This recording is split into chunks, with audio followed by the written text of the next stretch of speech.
ఇబ్బంది కూడా ఉన్నట్టుగా మీరు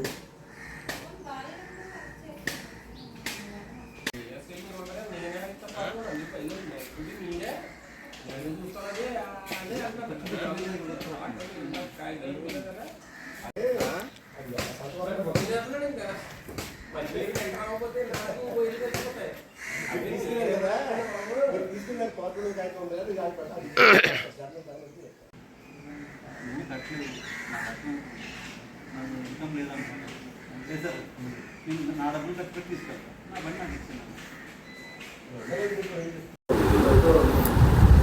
దేవిపట్నం మండలం ఇందుకూరు గ్రామంలో నిన్న మాకు వచ్చినటువంటి సమాచారం మేరకు ఒక ఇందుకూరులో ఉన్నటువంటి ట్యాంక్ పక్కన ఆటోలో పీడిఎస్ రైస్ డిస్ట్రిబ్యూషన్ మనకి ఇల్లీగల్గా తీసుకెళ్తున్న ఇన్ఫర్మేషన్ వచ్చింది. దాన్ని పట్టుకొని మా యొక్క స్టాఫ్ని అలర్ట్ చేస్తే మన పోలీస్ డిపార్ట్మెంట్ వాళ్ళు కూడా కలిసి ఆ యొక్క ఆటోని సీజ్ చేయడం జరిగింది. ఆ ఆటో అనేది ఇందుకూరుపేట గ్రామానికి చెందినటువంటి ఎస్ వీరబాబు అనే వ్యక్తి అని తెలిసింది.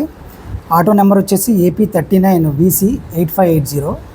దీంట్లో సుమారుగా ఒక 20 వైట్ పాలిథిన్ బ్యాగ్స్లో రైస్ని వాళ్ళు తరలించడం గుర్తించాము. ఇంచుమించుగా దానికి మేము ఇప్పుడు వాల్యూ కూడా కట్టడం జరిగింది. టోటల్గా 979 కేజీలు బరువు అని చెప్పి తెలిసింది. ఈ మొత్తం రైస్ని తీసుకెళ్ళి MLS పాయింట్లో మేము అక్కడ స్టాక్ హ్యాండ్ ఓవర్ చేయడం జరిగింది.